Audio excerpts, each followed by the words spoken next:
Hi, Langley Leopards. My name is Mrs. Crothers. I teach fourth grade.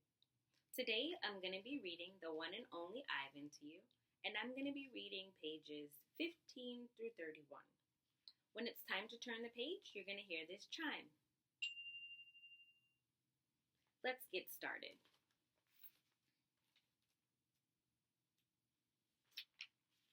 Artists. Here in my domain, I do not have much to do. You can only throw so many meatballs at humans before you get bored. A meatball is made by rolling up dung until it's the size of a small apple, then letting it dry. I always keep a few on hand. For some reason, my visitors never seem to carry any. In my domain, I have a tire swing, a baseball, a tiny plastic pool filled with dirty water, and even an old TV. I have a stuffed toy gorilla too. Julia, the daughter of the wary man who cleans the mall each night, gave it to me. The gorilla has empty eyes and floppy limbs, but I sleep with it every night. I call it Not Tag. Tag was my twin sister's name. Julia is 10 years old. She has hair like black glass and a wide half-moon smile. She and I have a lot in common. We are both great apes, and we are both artists. It was Julia who gave me my first crayon, a stubby blue one, slipped through the broken spot in my glass along with a folded piece of paper. I knew what to do with it. I'd watched Julia draw. When I dragged the crayon across the paper, it left a trail in its wake, like a slithering blue snake. Julia's drawings are wild with color and movement. She draws things that aren't real, clouds that smile, and cars that swim. She draws until her crayons break and her paper rips. Her pictures are like pieces of a dream. I can't draw dreamy pictures. I never remember my dreams, although I sometimes awaken with my fists clenched and my heart hammering. My drawings seem pale and timid next to Julia's. She draws the ideas in her head.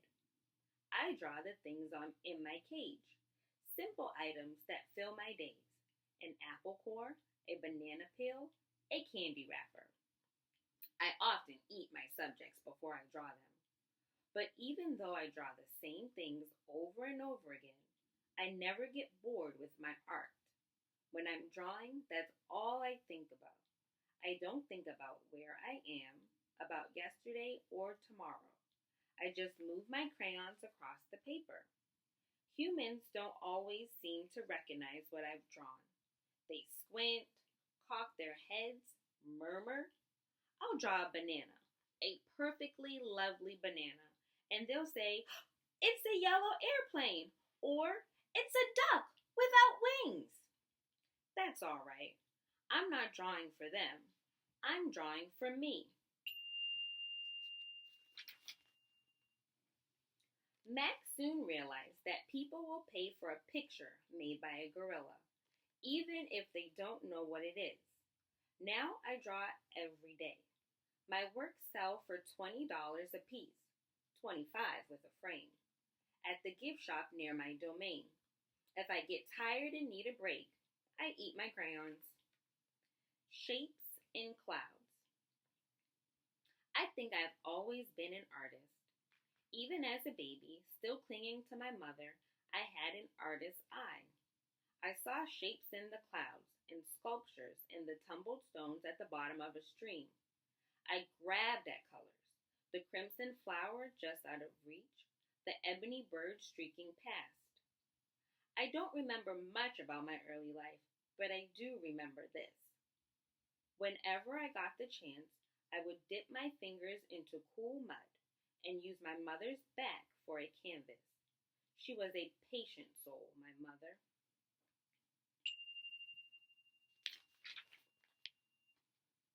Imagination. Someday I hope I can draw the way Julia draws. imagining worlds that don't yet exist. I know what most humans think. They think gorillas don't have imaginations. They think we don't remember our past or ponder our futures. Come to think of it, I suppose they have a point. Mostly, I think about what is, not what could be. I've learned not to get my hopes up. The loneliest gorilla in the world. When the Big Top Mall was first built, it smelled of new paint and fresh hay, and humans came to visit from morning till night. They drifted past my domain like logs on a lazy river. Lately, a day might go by without a single visitor. Max says he's worried. He says, I'm not cute anymore. He says, Ivan, you've lost your magic, old guy. You used to be a hit. It's true that some of my visitors don't linger the way they used to. They stare through the glass. They cluck their tongues. They frown while I watch TV. He looks lonely, they say. Not long ago, a little boy stood before my glass, tears streaming down his smooth red cheeks. He must be the loneliest gorilla in the world, he said, clutching his mother's hand. At times like that, I wish humans could understand me the way I can understand them. It's not so bad, I wanted to tell the little boy. With enough time, you can get used to almost anything. TV. My visitors are often surprised when they see the TV Mac put in my domain. They seem to find it odd, the sight of a gorilla staring at tiny humans in a box. Sometimes I wonder, though, isn't the same way they stare at me sitting in my tiny box just as strange? My TV is old. It doesn't always work, and sometimes days will go by before anyone remembers to turn it on. I'll watch anything, but I'm particularly fond of cartoons with their bright jungle colors. I especially enjoy it when someone slips on a banana peel. Bob, my dog friend, loves TV almost as much as I do. He prefers to watch professional bowling and cat food commercials. Bob and I have seen many romance movies too. In a romance, there is much hugging and sometimes face licking. I have yet to see a single romance starring a gorilla. We also enjoy old Western movies. In a Western, someone always says, "This town ain't big enough for the both of us, Sheriff." In a Western, you can tell who the good guys are and who the bad guys are. And the good guys always win. Bob says Westerns are nothing like real life. The Nature Show. I have been in my domain for 9,855 days. Alone. For a while, when I was young and foolish, I thought I was the last gorilla on Earth. I try not to dwell on it. Still, it's hard to stay upbeat when you think there are no more of you. Then, one night, after I watched a movie about men in black hats with guns and feeble-minded horses, a different show came on. It was not a cartoon, not a romance, not a Western. I saw a lush forest. I heard birds murmuring. The grass moved. The trees rustled. Then I saw him. He was a bit threadbare and scrawny, and not as good-looking as I am, to be honest.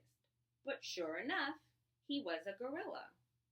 As suddenly as he appeared, the gorilla vanished, and in his place was a scruffy white animal called, I learned, a polar bear, and then a chubby water creature called a manatee, and then another and another. All night I sat wondering about that gorilla I'd glimpsed. Where did he live? Would he ever come to visit? If there was a he somewhere, could there be a she as well? Or was it just the two of us in all the world, trapped in our own separate boxes. Stella. Stella says she is sure I will see another real live gorilla someday, and I believe her because she is even older than I am and has eyes like black stars and knows more than I will ever know. Stella is a mountain. Next to her, I am a rock, and Bob is a grain of sand. Every night when the stores close and the moon washes the world with milky white, Stella and I talk. We don't have much in common, but we have enough. We are huge and alone, and we both love yogurt raisins. Sometimes Stella tells stories of her childhood, of leafy canopies hidden by mist and the busy songs of flowing water. Unlike me, she recalls every detail of her past. Stella loves the moon, with its untroubled smile. I love the feel of the sun on my belly. She says, "It is quite a belly, my friend," and I say, "Thank you, and so is yours." We talk, but not too much. Elephants, like gorillas, do not waste words. Stella used to perform in a large and famous circus, and she still does some of those tricks for her show. During one stunt, Stella stands on her hind legs while Snickers jumps on her head. It's hard to stand on your hind legs when you weigh more than 40 men. If you are a circus elephant and you stand on your hind legs while a dog jumps on your head, you get a treat. If you do not, the claw sticking comes swinging. Elephant hide is thick as bark on an ancient tree, but a claw stick can pierce it like a leaf. Once Stella saw a trainer hit a bull elephant with a claw stick. A bull is like a silverback, noble, contained, calm like a cobra is calm. When the claw stick caught in the bull's flesh, he tossed the trainer into the air with his tusk. The man flew, Stella said, like an ugly bird. She never saw the bull again.